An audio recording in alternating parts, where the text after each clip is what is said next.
Jackson County's superintendents, Jackson Public Schools Superintendent Jeff Beal, Northwest Community Schools Superintendent Jeff Bontrager, and Hanover Horton School District Superintendent John Denny. Welcome to the show, superintendents. Thanks for having us. Thank you. It's always an honor. You guys actually have been here together before. We had all the Jackson County superintendents. It's on the old set. And what's interesting is, for the most part, it's the same cast. Jackson County is blessed that we have superintendents that have longevity. Between these three, there's like 40 years of service in their position. But overall, our Jackson County superintendents are long tenured, and they work together in so many ways. So, and we were talking before the show, I don't think the community realizes how, what a bonus that is. I don't think people realize how rare that is. You know, the average shelf life, if you will, of superintendents is just under 3 years. And if you kind of do the math around the table, this is my 10th year. I think 11. I think 10, and then some, and in just Jackson. And that longevity provides stability. We're vested in our community. We're anchored here. Our kids go here. This is home. This is family for us. Mm-hmm. I think it's a testament to, if you look at even just the three here, that this was home to us one time or another throughout our careers. And I think that's what really makes a difference, because I know before I joined Northwest, the two previous guys were there superintendents were there for 1 year. And I think we're a type of community that we want people to not only work here, but like in our cases, we live here. Our kids went to school at the various districts in Jackson County. So I think that's huge that people understand that. And like Jeff said, it's very, if you look at counties throughout the state of Michigan, I think you'd be hard pressed to find a county that has the average length of stay of the superintendents in Jackson County. Yeah, I'm sure we're right up there. In fact, not only that, but the superintendents that retired that you replaced, they still live here. Mm-hmm. They do, and I think that's one of the things too that helps out. As a new superintendent coming in, there were a bunch of us that all came in together, obviously, and those that left did a really good job of mentoring us along the way. And I mean, I still reach out and talk to them when different things pop up. Well, we wanted to have you here today because this being our 5,000th show, the schools in our community are such a big part of JTV and this show, and we appreciate all of the partnerships that we have with all the school districts in this community. Oh, and we are so grateful for what you guys do. I remember as a kid waking up on a Saturday morning trying to read to see what kind of article we might have gotten in the Sit Pat, and these kids get online, and before they're even home from a game, they've got photos posted, they've got replay of games coming up, the highlights at the end of the week. Our kids have a lot of bonus benefits to all that you guys do for them. Yeah, it's a whole team that does it here at JTV. We've got great photographers, great producers, great game telecasts. I don't think.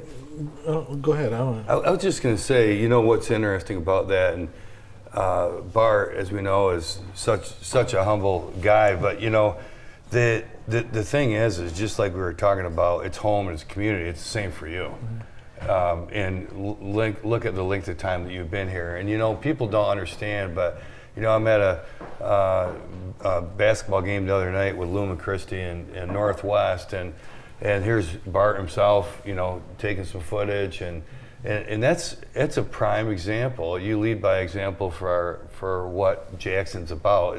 It's a community, and I think that speaks volumes. That, to be honest with you, here we are, the 5,000 shows. Mm-hmm. That's pretty awesome. Well, and when I look at it, I think about how we tell our story now, right? And again, you talk about the ability to see the pictures and the scenes or coverage. I think about when we come down here, we get to share our educational programs. We get to bring our people and really introduce them to Jackson in a different way. Our teachers or our chefs or our bus drivers, all of those ancillary folks get down. And I don't think that there's a district in town that doesn't take advantage of the ability to share the great things happening within their district. We're all competitors and competitive, but the truth is we cheerlead each other's programming all the time. And Bart, again, what JTV does for us, especially for Jackson Public Schools, is it really helps us, especially we have a crisis like last week. It helps us get our message out. We have a new situation that we want to bring in, a new program, or we want to highlight some of the things. This has been a great avenue for us to reach a market that news travels at the speed of social media now, and right. your willingness to help us tell our story, and not just Jackson Public Schools, but I speak for all of us. It's invaluable. At least it is to me. Well, it is, and it's your loyal viewership is so rock solid, and the other piece of this, the combination of what you do in the interviews. And then coupled with, the social media piece where you can play it anytime you want, it's just huge.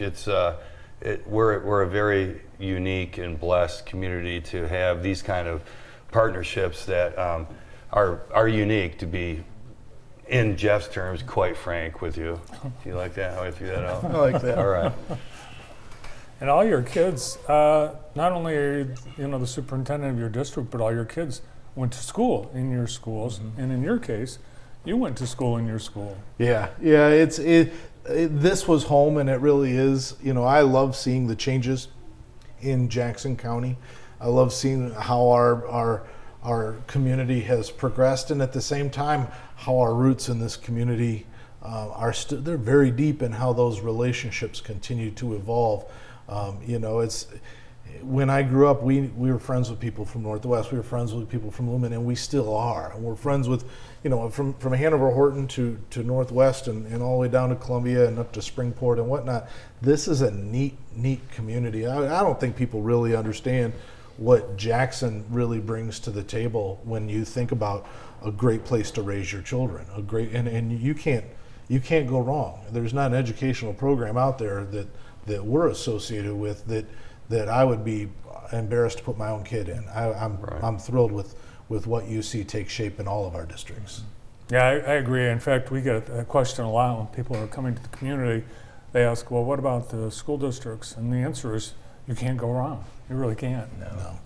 No, and I invite you to come in and walk through Jackson Public Schools, but these guys do too. And the neat thing about education today is it really allows parents the ability to kind of select and guide where their kids are going to go, and I want you to find the right pair of shoes. I want you to find the right fit for you and your child, and I think that's huge for us, and I think that's part of what we all bring to the table, something a little bit different, and yet so committed to the kids to create that broader relationship.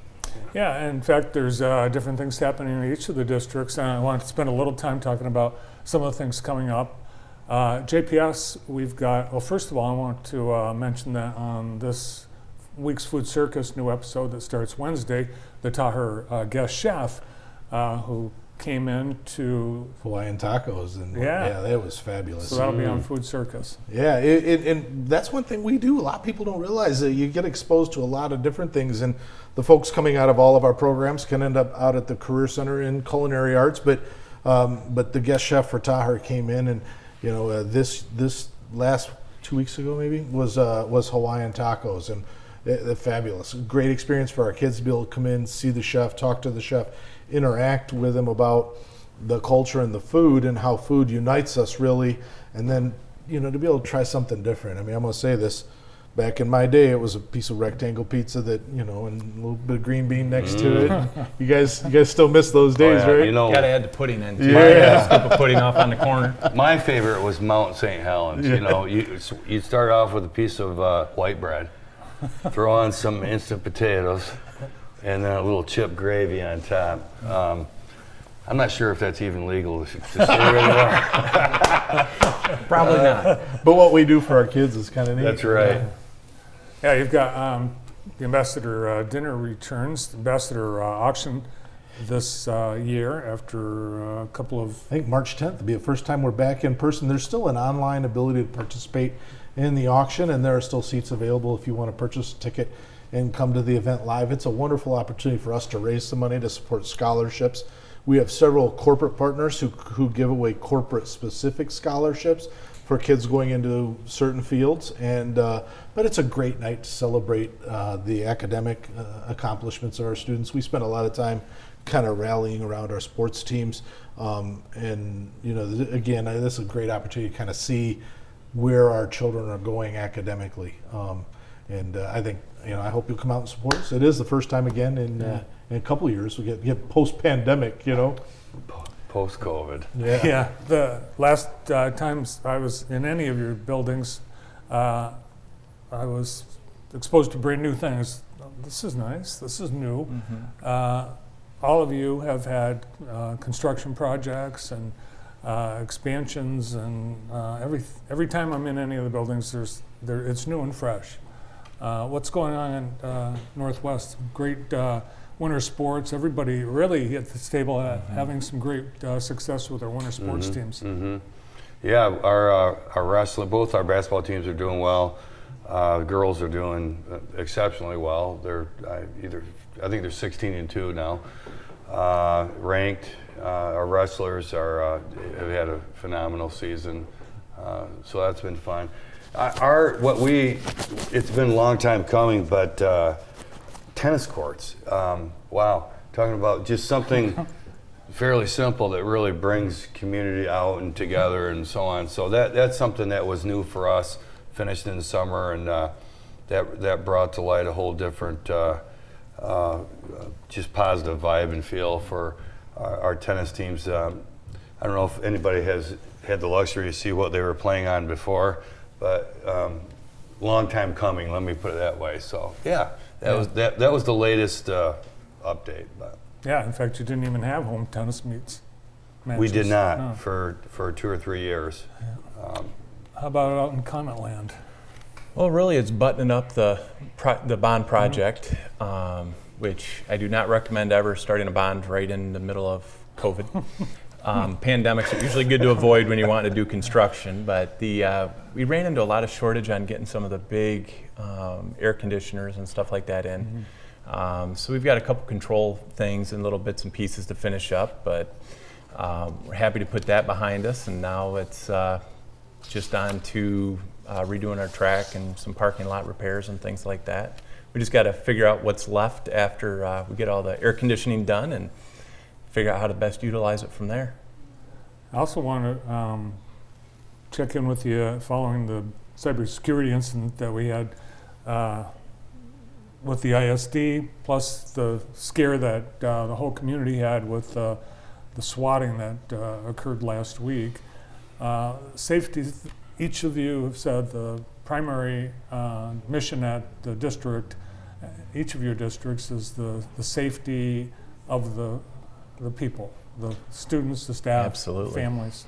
We met even last week as a county superintendents to have kind of a debrief and a conversation about what the future of safety and security looks like throughout our districts. I know in Jackson Public Schools, we were specific with the target last week with the swatting incident, and this is an individual or individuals who use an online phone number, and they try to rile up and scare communities. And in this case, they threatened that there was violence happening inside the high school. I'm just going to say hats off. I've said this already a number of times. While the 911 is calling me saying, "Hey Jeff, we've got a concern," I've got an army of local law enforcement from Jackson Police Department, the county sheriff, Blackman, Leone, you name it, DNR, everybody with a badge was showing up. But our fire crews were cordoning off the areas. Our ambulances were setting up to service and support. And there's not a whole lot of this nonsense of we're going to wait around and wait till somebody tells us what to do. They went into the building to stop the situation now. Now, in this case, it was a hoax, and it scared a lot of folks. I've been told that the FBI has taken the lead on this, and so we're going to continue to work with the FBI on that investigation. Because this is a crime that it's bigger, and I'm hoping that when they do catch the folks, we get an opportunity to truly prosecute to the fullest extent of the law, because it certainly upsets a lot of folks, and we realize how that changes the dynamic of what we do. I mean, don't get me wrong, that wasn't covered in my master's class, it wasn't covered Well, and the challenging thing, like in Jeff's situation that could happen to any of us, is the fact that the paradigm continually shifts, and like in this case, these folks call directly 911. So now it's working with law enforcement